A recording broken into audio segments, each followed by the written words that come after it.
Bon, on se rejoint tout à Ça l'heure. fait 10 minutes qu'on est arrivé. Ah ouais, mais j'ai calculé, si je veux rien rater, je peux passer que un quart d'heure entre chaque scène et chaque concert. Ah mais non, mais j'ai payé ma place, je veux rentabiliser. Tu peux passer 5 minutes sans ton portable, s'il te plaît? Non. Mais pourquoi t'insistes? Tu reverras jamais les images de toute façon. Excuse-moi, est-ce que t'as une batterie externe à tout hasard? T'as pas une batterie externe? Ouais, je cherche une batterie externe, t'en as une? Excuse-moi, Quoi? t'as une batterie externe, s'il te Mais plaît? non, je pionce là, dégage.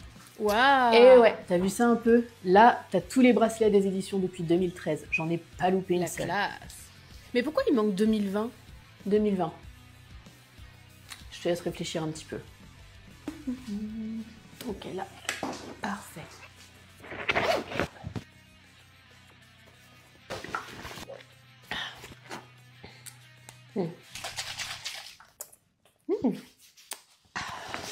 Ah, commence à mouiller.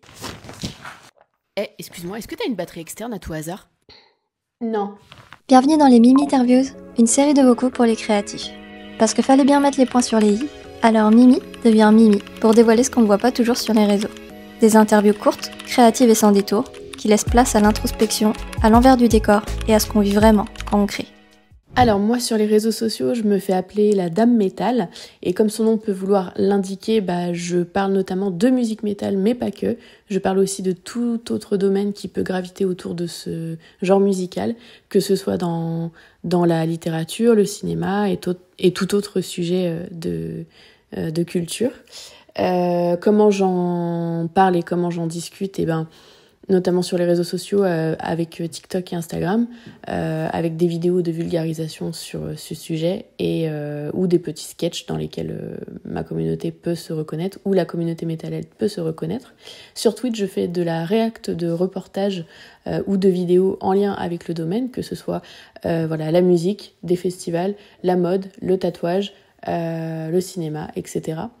Et sur YouTube, je propose non seulement mes replays de Twitch, mais aussi des vlogs sur les événements auxquels je me rends.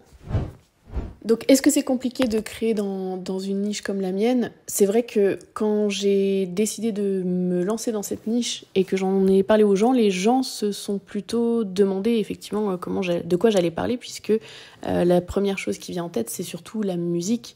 Mais il faut savoir que le public et la communauté des metalheads, c'est une communauté qui est passionnée par énormément de choses. Au-delà de la musique, on peut parler non seulement de mode, de tatouage, d'histoire, voilà, ce genre de choses. Et donc, du fait que ce soit une communauté de passionnés, tu peux vraiment élargir les sujets sur le domaine et ainsi parler à une communauté qui est encore plus grande. Donc c'est ça qui est hyper intéressant et hyper galvanisant et surtout qui stimule de fou la créativité sur ce sujet-là.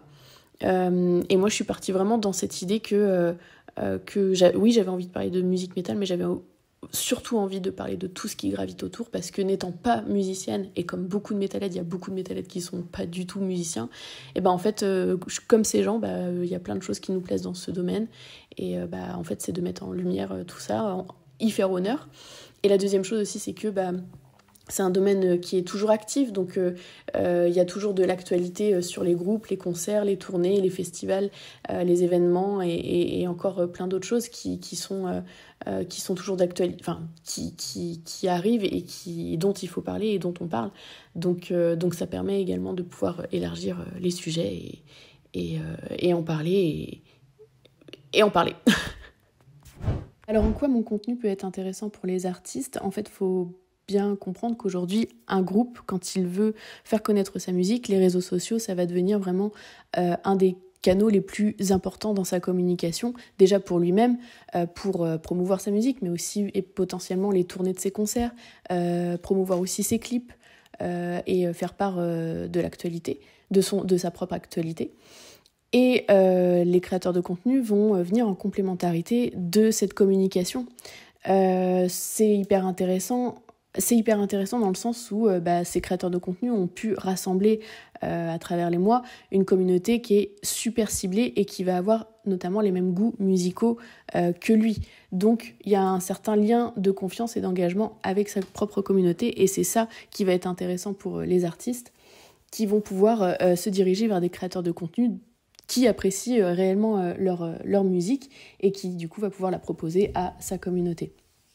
Et ça vient notamment en complémentarité de tout autre canal de communication qui se fait encore aujourd'hui, parce que c'est vrai que c'est tout nouveau enfin, promouvoir sa musique à travers les réseaux sociaux, ça reste encore très nouveau, et il y a encore beaucoup notamment dans la musique métal, il y a encore beaucoup d'idées arrêtées que la promotion musicale se fasse uniquement soit par la radio, soit par des moyens comme des magazines ou des webzines ou des blogs, voilà. Mais aujourd'hui, voilà, les créateurs de contenu, c'est pas un canal qui vient remplacer tout ça, mais qui va venir en complémentarité et surtout qui est extrêmement ciblé et extrêmement efficace de nos jours. Alors, pour pas te mentir, c'est vrai que ces derniers mois, on assiste vraiment à une évolution dans ce domaine où il y a eu une explosion de créateurs de contenu dans le domaine de la musique métal, ce qui est génial parce que justement, c'était ce qu'on voulait, c'était une mise en lumière de ce genre-là et surtout quelque chose de plus moderne. Alors, comment on s'en distingue ? Moi, je pense sincèrement que quand on commence à créer, c'est de pas hésiter non seulement à mettre de sa personnalité, mais surtout de ne pas trop prendre déjà les codes au risque de se fondre dans la masse en fait. Moi, si je mets autant de couleurs, c'est pour contraster avec toute l'image qu'on peut en avoir qui est souvent très sombre, très dark comme on dit. Donc le fait déjà d'avoir créé un univers plutôt coloré, parce que moi, parce que j'ai voulu mettre de la couleur parce que c'était pour signifier les émotions que je pouvais ressentir quand j'écoutais ce style de musique. Et puis j'ai peut-être aussi le fait que le fait d'être une femme peut-être a joué aussi en ma faveur, parce que c'est vrai que généralement c'est un domaine qui est quand même souvent associé qui est souvent associé aux hommes. Mais il y a aussi beaucoup de femmes qui écoutent ce genre musical, donc je pense que peut-être que ça a aidé. Voilà. Et oui, je pense que si on a besoin de se distinguer, il faut pas hésiter à en partie prendre certains codes, mais en casser d'autres pour se distinguer. Et puis ne pas hésiter à mettre de sa personnalité dans ce qu'on présente, parce que les gens ont besoin d'authenticité, c'est ça qu'ils cherchent, et ils ont besoin aussi de pouvoir avoir une personnalité face à eux quand ils sont sur les réseaux sociaux. Et pour terminer, à long terme, dans les projets que j'ai envie de faire, ce serait vraiment de monter un collectif de femmes qui sont créatrices de contenu dans ce domaine-là, et qui permettrait en fait à chacune de se compléter les unes aux autres. Et je voudrais que ce collectif soit beaucoup plus structuré, parce qu'aujourd'hui ça reste encore tout nouveau, les gens tâtonnent pas mal, et ce serait bien que ce soit plus encadré, non seulement pour la sécurité des créatrices de contenu, mais aussi pour les organismes avec lesquels on est amené à collaborer, et je pense que tout le monde a à y gagner, et voilà, donc l'avenir nous le dira. On arrive à la fin de l'interview. Merci d'avoir écouté jusqu'au bout. Et si tu as aimé cette mini-interview, n'hésite pas à t'abonner pour ne pas rater les prochaines.